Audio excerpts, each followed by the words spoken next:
Achieving a harmonious blend of character, candy, and collectability, the beloved Pez dispenser has been a source of delight for kids and collectors alike, spanning the globe for countless decades. But the story behind the Pez is not one of conventional sweetness.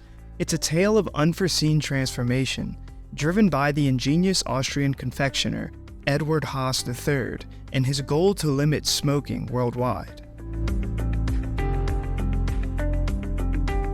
By the 1920s, Haas had already inherited his father's thriving baking goods business in Austria, a legacy dating back to 1894 when his father established the Ed Haas Company, known for its inventive baking powder and culinary ingredients. When young Edward Haas III assumed control of the company at age of 18, he ventured into uncharted territory, embarking on an exciting journey that would reshape the world of confectionery. Haas's initial inspiration was born out of a noble cause. He was a massive anti-smoking advocate. His dream was to create a tablet that could do more than just freshen one's breath. It was meant to be a lifeline for those yearning to break free from the shackles of smoking. The puzzle pieces fell into place when Haas set his sights on the potent allure of peppermint flavoring. However, there were issues. Peppermint oil was expensive, mainly confined to pharmacy shelves, and the conventional method of boiling ingredients to create peppermint-flavored products proved wasteful as the precious essence evaporated in the heat. Unfazed by this challenge, Haas's company's chemist embarked on an innovative journey, giving birth to a groundbreaking process called cold tablet manufacturing. With a force equivalent to 3,000 pounds, they would compress confectionery sugar and flavoring into sturdy bricks, revolutionizing the candy world. Surprisingly, these iconic candies were initially packed in metal tins or foil wrappings without the iconic dispensers we know today. Before Haas could unveil his creation to the world, it needed a catchy name, something universally appealing. Drawing from the German word for peppermint, he created the snappy moniker Pez. The early Pez candies, aptly named Pez Drops, were positioned as a luxurious indulgence for adults. Advertisements announced their health benefits, featuring couples on the verge of a kiss, with an enticing caption, "Deliciously fresh breath." The phrase, "no smoking, pezzing allowed," echoed through early ads. To spread the word about their revolutionary product, the Ed Haas Company enlisted young women, otherwise known as Pez girls, who traversed crowded locations in Pez-branded trucks while wearing Pez uniforms. They distributed free samples of these peppermint treats, offering a novel way to refresh one's breath and resist the temptation to smoke.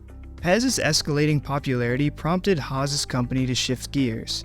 The 1930s witnessed a transition from round tablets to their now iconic rectangular form, thanks to mechanized tablet forming processes. However, these candies lacked a convenient carrying container for more than 2 decades. The solution came in the late 1940s, when Haas realized the need for a user-friendly, one-handed dispenser.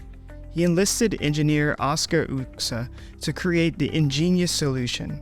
And in 1949, the first Pez dispensers made their debut at the Vienna Trade Fair. It was a groundbreaking moment, and the US patent for this invention would later be granted in 1952. The early Pez dispensers may have looked more like cigarette lighters than the iconic designs we recognize today. Yet the engineering behind them was a marvel of simplicity and functionality. The original dispensers, like their modern-day counterparts, were crafted from plastic. The proliferation of plastic production after World War II marked another pivotal moment in Pez's evolution.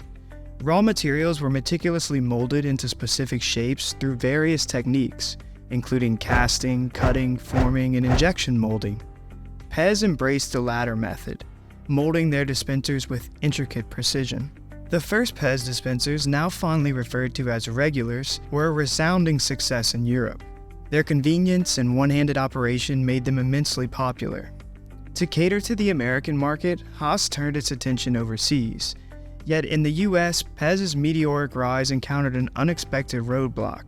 The company's initial mission had limited appeal in this new American market, because Americans weren't quite ready to give up smoking. The solution was an ingenious pivot, changing the tablet's flavors from minty to fruity, and shifting their market focus from adults to children. In 1955, under the guidance of Curtis Salina, the vice president of U.S. operations, Pez introduced character-shaped dispensers, with the robot, Santa Claus, and Mickey Mouse taking center stage. Today, the full-body Santa Claus remains one of Pez's best-selling designs. These early character dispensers were distinct from the modern versions. They boasted full-body designs, with Santa Claus donning a complete red suit and the robot sporting an array of metal-looking nuts and bolts from head to toe. In 1956, Pez went a step further, introducing a space gun-shaped dispenser that shot out fruit-flavored tablets. These complex, intricate designs, while captivating, came at a high manufacturing cost, because they had multiple seams that plastic would have to be joined together at. They would sell for nearly 5 times the price of a regular candy bar at the time. Adaptability was the key though, and Pez once again embraced innovation. They introduced a new toy-like dispenser that struck a balance between the original regulars and the character designs. This new design featured a character head on top and a rectangular body to hold the candy below. The first of this design was a witch that was introduced for Halloween in 1957. The next year, Pez struck gold with their first licensing deal, creating a dispenser based off of the cartoon character Popeye. According to the company's website, however, it's their line of Star Wars character dispensers from the 1990s that became the most popular assortment of Pez dispensers of all time. Combining licensing agreements with original designs, Pez ascended to its iconic status as a pop culture phenomenon. In 1973, they constructed a candy factory and warehouse in Orange, Connecticut, aiming to serve American consumers more efficiently. Today, the process of designing Pez heads involves a collaboration of artists who bring character sketches to life.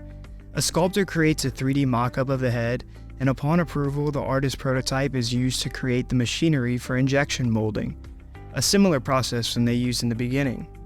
These distinctive dispensers are manufactured in various countries now though, including Hungary, China, and Vietnam.